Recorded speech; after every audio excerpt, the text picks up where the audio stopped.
been that kind of week. Say hi to everybody, Jasper. Thanks for watching Make Me Smart on YouTube. A little something on Fridays that we like to call Economics on Tap. I get to have a beer. Kimberly had something else, more sophisticated. Classing up the joint is what the Slack channel said. So, whatever. Do us a favor, hit that subscribe button. You will never miss an episode. Let us know what's in your glass, would you? Cheers. Yeah.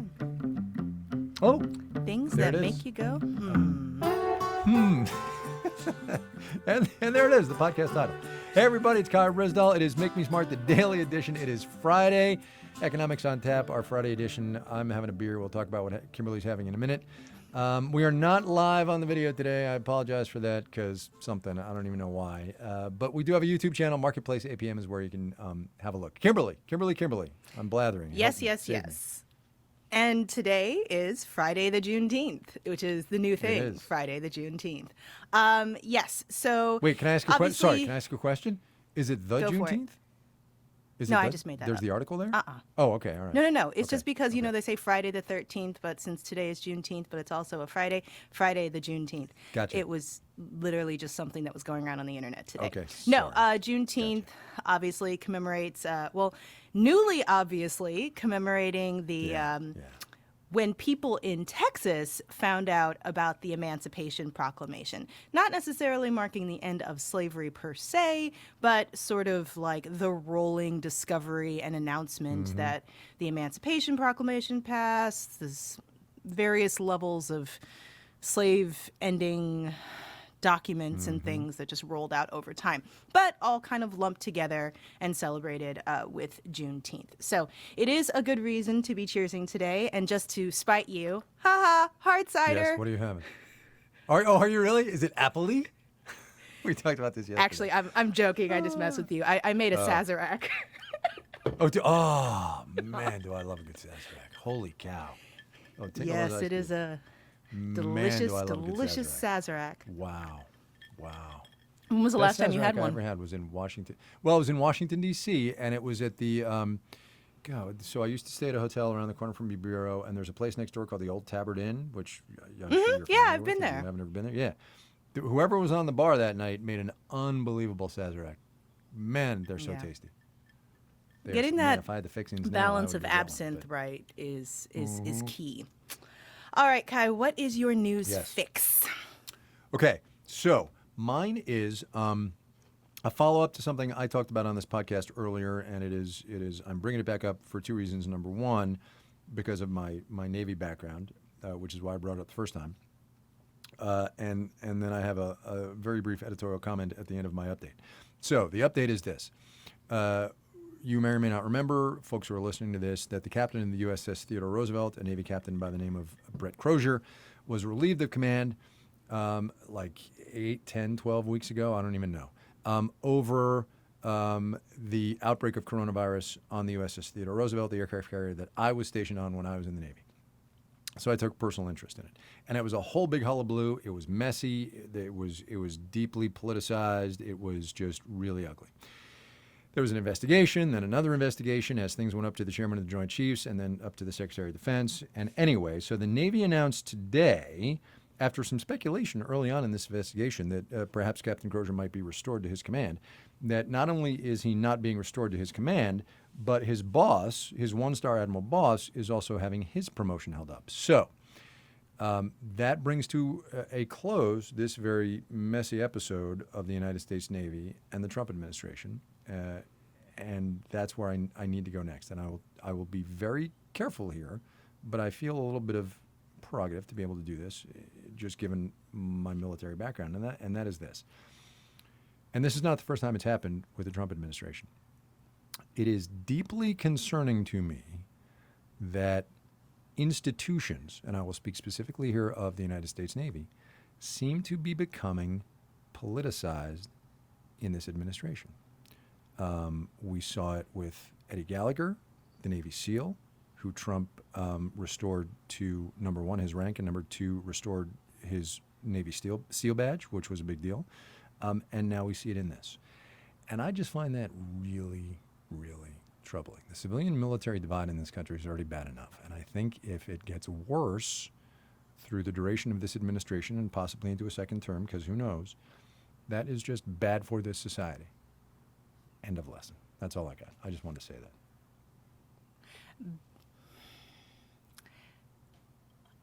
Bad for the society, how though?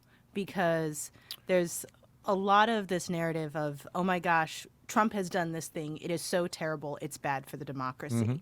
But what will this do? Well, so look, I think politicization of the military actually does two, maybe three things. First of all, as you know, we have an all-volunteer force.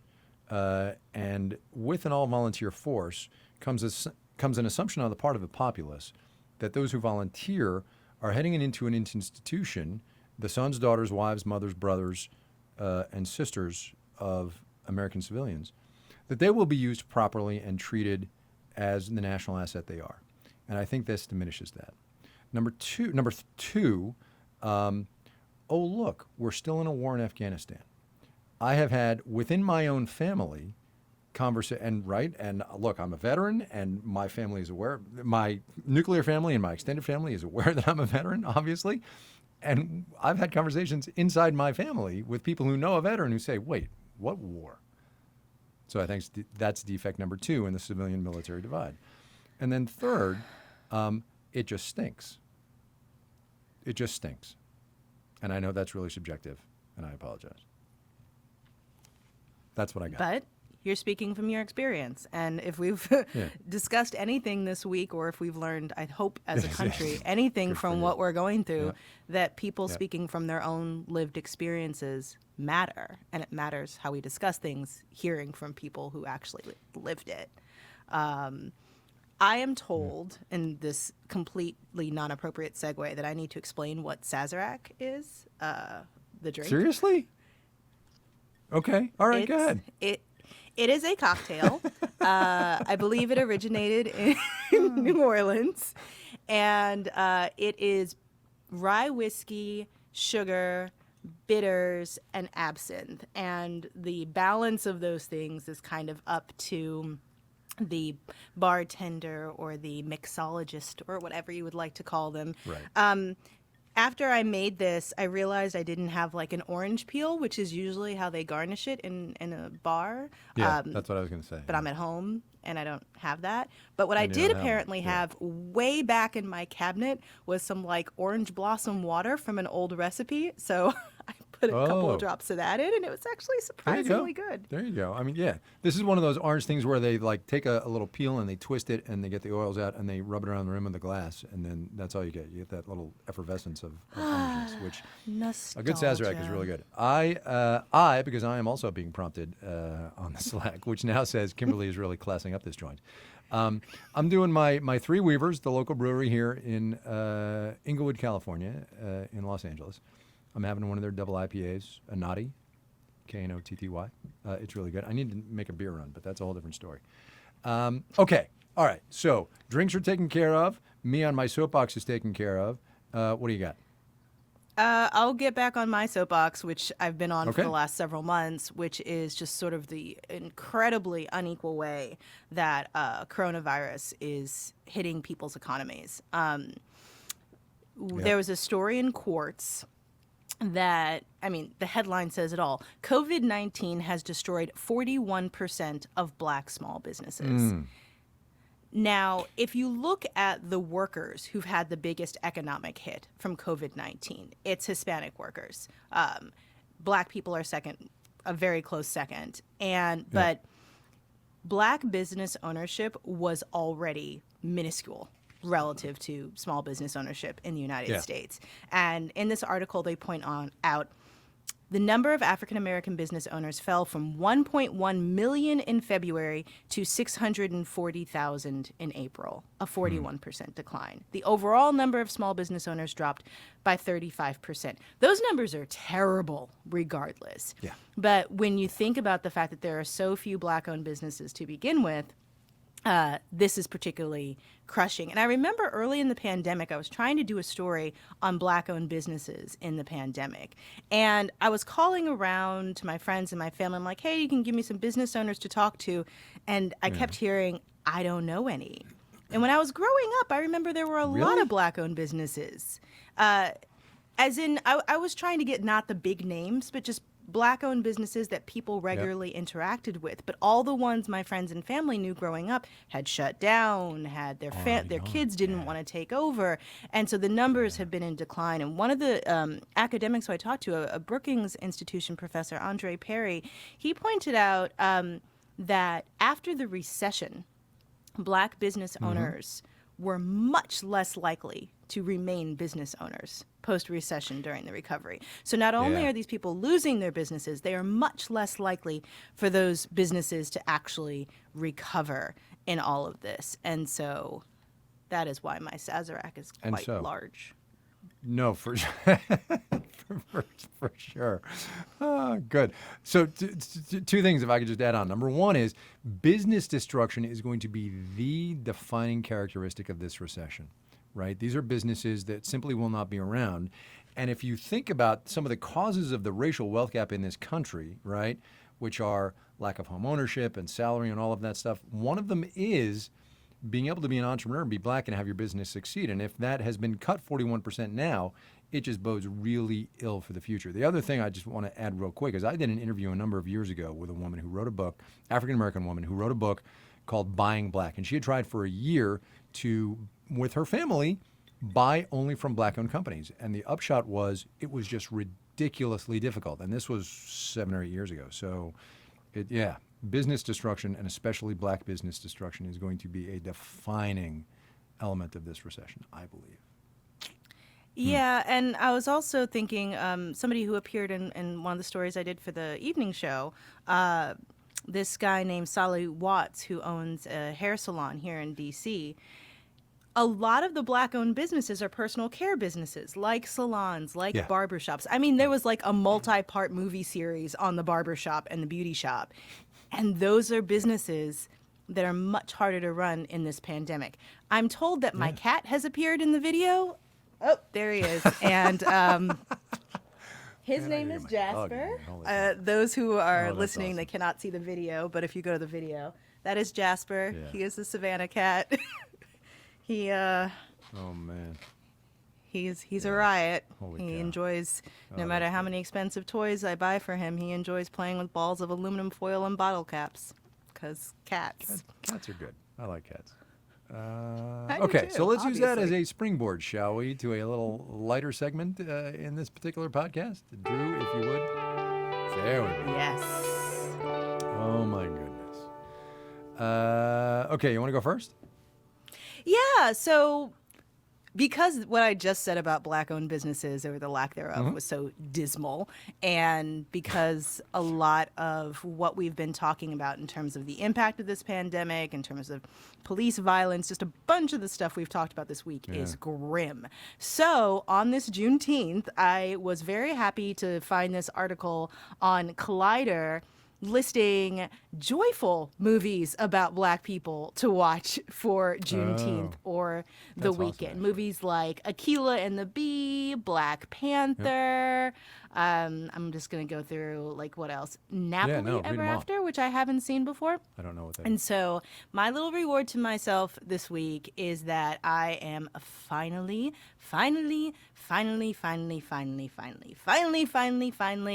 going to watch Wrinkle in Time, which I can't believe I haven't seen yet. Really? I know. I am ashamed of myself as a Black person. But well, look. So, are your expectations really high? Because I worry that you're setting yourself up for disappointment. I'm not worried about that at all. Okay. All right. Okay. All right. So look, I'll tell you what. We will bring you in on the Monday pod when Molly's back for your update, because I'm curious to see what you think. Okay. Fair? Okay. Cool. All right. Good. All right. What's your happy thing? Okay. Good.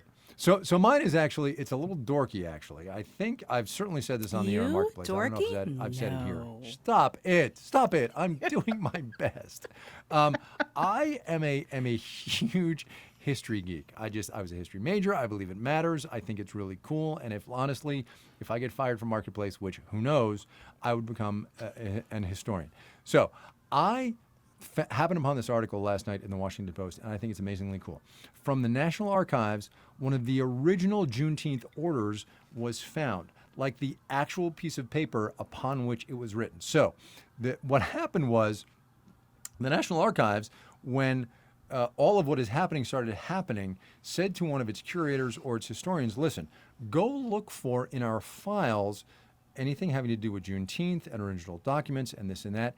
And it turns out they found what appears to be, and I'm quoting the Washington Post here, an original handwritten Juneteenth military order informing thousands of people held in bondage in Texas they were free.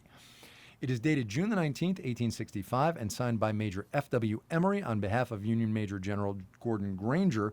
And here's the quote. And you can see this on the Washington Post website. It's in that ornate, mid-1800s handwriting. It says, the people of Texas are informed that in accordance with a proclamation from the Executive of the United States, quote, all slaves are free. And the idea that this had been sitting in the National Archives in some drawer, and they went and said, let's see if we can find it, and they found it, is bananas.